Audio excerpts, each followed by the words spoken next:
Comment relever n'importe quelle épreuve de la vie? Il y a 3 grandes étapes pour avoir le mental, en tout cas, pour pouvoir relever n'importe quelle épreuve qui t'arrive dans la vie, même la plus terrible. Je m'y connais un peu en épreuves difficiles, parce que j'ai eu, un cancer. Il y a 1 an et demi à peu près, ça va faire 2 ans presque. J'ai eu un cancer et pour la plupart des gens, c'est l'une des épreuves les plus difficiles qu'ils peuvent traverser. Bien sûr, il y a toujours pire. Je vais pas citer pour pas me faire sauter ce compte YouTube, mais malheureusement, il y a énormément de malheurs qui arrivent dans le monde à beaucoup de monde et c'est malheureux. C'est malheureux, mais comment faire pour essayer d'avoir la meilleure attitude possible face à ces épreuves, à ces malheurs et comment souffrir le moins possible et en tout cas souffrir le moins psychologiquement parlant. Je vais vraiment essayer de parler de mental ici parce que voilà, si vous avez une douleur physique, bon, même si le mental ça aide beaucoup, c'est pas les mêmes signaux qui rentrent en jeu. Donc,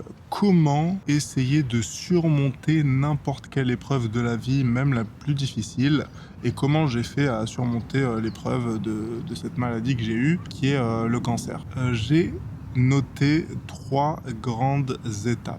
La première étape, c'est tout simplement l'acceptation du monde tel qu'il est. Qu'est-ce que j'entends par là? J'entends par là que quand tu as des fausses croyances sur le monde, que tu penses qu'il y a des choses qui ne sont pas forcément vraies, qui ne sont pas forcément prouvées, qui relèvent de la foi, qui relèvent de la croyance, ces idées-là, ces croyances-là peuvent te faire souffrir plus qu'autre chose. Si tu penses, par exemple, que tous les humains du monde doivent être égaux et que tu penses que on est tous égaux, c'est une croyance qui est malheureusement fausse parce que nous sommes loin d'être égaux. Nous ne naissons pas dans le même environnement et nous ne naissons pas avec le même physique, avec les mêmes capacités intellectuelles, etc., etc. Donc déjà, dans le commencement, on commence tous inégaux. Et en plus de ça, le monde actuel dans lequel nous vivons, les lois de ce monde et les grands systèmes qui le régissent, notamment le capitalisme dans la majorité des pays, font que l'inégalité existe. Donc déjà, si tu penses que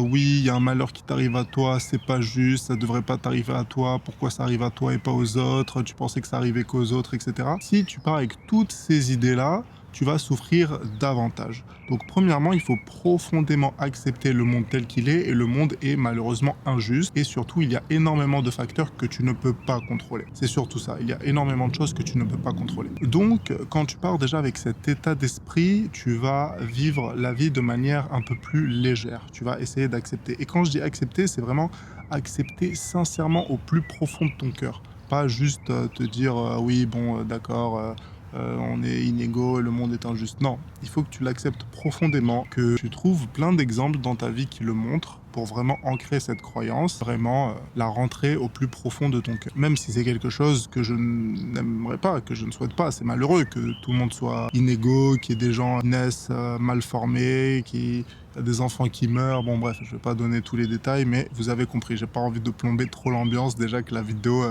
un thème délicat. Donc première grande étape, moi le premier quand j'ai eu cette maladie, quand on me l'a appris, je n'ai pas forcément pleuré, en tout cas sur le moment. J'ai eu un moment où j'ai pleuré, c'est plus quand j'ai dû l'annoncer à ma famille, notamment à ma mère, c'était un peu émouvant. Mais quand le docteur me l'a dit, je me suis dit, bon, ça arrive et c'est quelque chose que je ne pouvais pas contrôler parce que je n'avais pas forcément des habitudes très malsaines.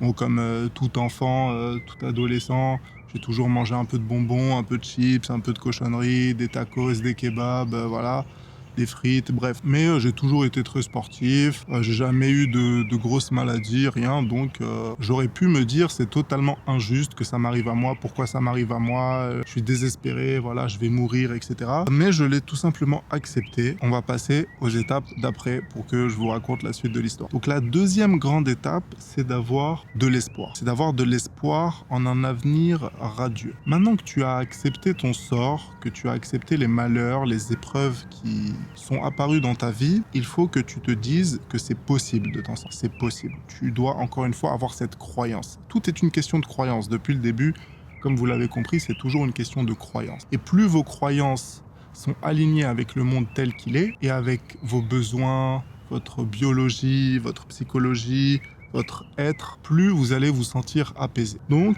vous allez essayer d'avoir espoir en un avenir plus radieux. Dans mon exemple, tout simplement, de toute façon, le médecin me l'a dit, il y avait un plutôt bon pronostic. Le pronostic vital était plutôt favorable. Il m'a dit concrètement ce qu'il y avait à faire. Il dit, bah voilà, on va faire une chirurgie, ensuite on verra s'il y aura besoin de faire de la chimio, etc. Il y a plusieurs types de chimio, etc., etc. Du coup, j'avais l'espoir en un avenir plus radieux, un avenir où j'allais être loin de cette épreuve. Donc, il faut profondément avoir espoir. Et comment avoir espoir? Tout simplement en essayant d'imaginer les actions qui vont vous permettre d'échapper à cette épreuve. Encore une fois, j'ai pas envie de donner trop d'exemples. Je vais juste donner mon propre exemple parce qu'il y a des exemples qui peuvent être un peu extrêmes. Chaque personne est différente, chaque personne vit des épreuves différentes. Et j'ai pas envie de trop plomber la vidéo non plus. Donc, deuxième grande étape, avoir l'espoir. Et troisième grande étape, ou en tout cas manière de penser, état d'esprit, c'est de vouloir s'améliorer et de profondément passer à l'action et de vouloir atteindre son plein potentiel, aller vers une version meilleure de vous-même. Encore une fois, il faut y croire à tout ça. Si vous ne croyez pas en vous, si vous n'avez pas la croyance en vos capacités de le faire, vous n'allez pas vous sentir bien et vous n'allez pas réussir surtout. Parce qu'il y a l'espoir, mais il y a aussi la capacité en vous de prendre la responsabilité d'agir pour changer votre situation. Parce que je peux avoir espoir de guérir, parce que bon, en soi, il y a plus ou moins 2 futurs possibles à chaque fois. Bien sûr, j'exagère pour la vidéo, il y a une infinité de futurs, mais voilà, on va dire il y a un futur plutôt positif, un futur plutôt négatif. C'est pas très compliqué d'avoir en tête un futur positif. Maintenant, il faut pouvoir avoir confiance en ses capacités pour mettre les choses en place concrètement pour évoluer. Donc encore une fois, je reprends mon exemple. Dans mon exemple, c'est pas quelque chose de très difficile parce que j'avais juste à suivre les conseils des médecins. Voilà, ils m'ont dit bah voilà, il faut faire ça, ça, ça. Donc c'est eux qui m'ont fait le plan d'action. Moi, j'avais juste à accepter. En soi, j'aurais pu refuser, ça aurait été plutôt débile, même s'il y a des gens qui le font parce que ils ont plus confiance en des médecines plus ancestrales, plus traditionnelles. Mais ça, je vais en reparler dans d'autres vidéos parce que j'ai pas mal de choses à dire là-dessus. Moi, le premier, je préfère utiliser des soins plus traditionnels, plus naturels. Mais parfois, quand t'as pas le choix, hein. Tu t'injectes du carboplatine dans les veines et voilà, hein, ça va te faire mal pendant longtemps, mais t'as pas le choix et c'est grâce à ça que tu vas survivre. Même si ça te nique ton corps court terme, moyen terme et même long terme. Donc, on résume les 3 étapes. Avoir conscience de l'injustice du monde, qu'il y a des choses qu'on ne contrôle pas et accepter le monde tel qu'il est. Avoir espoir en un avenir radieux, croire sincèrement que cet avenir existe, le visualiser également, j'en ai pas parlé, mais le visualiser.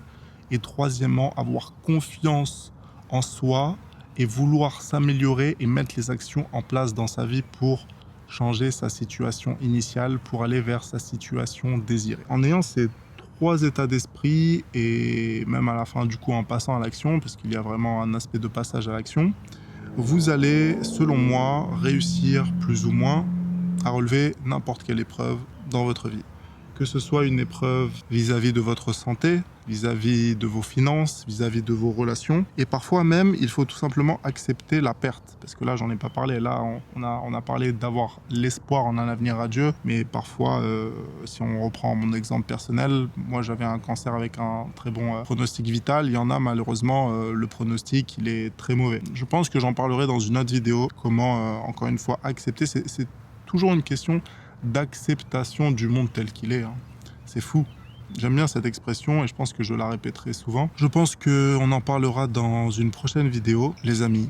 J'espère que cette vidéo vous a aidé. Je vous invite à aller checker la description pour voir s'il y a des choses qui vous intéressent. Je vous offre mon e-book gratuitement sur trouver un sens à sa vie, être discipliné, devenir la meilleure version de soi-même, etc., etc.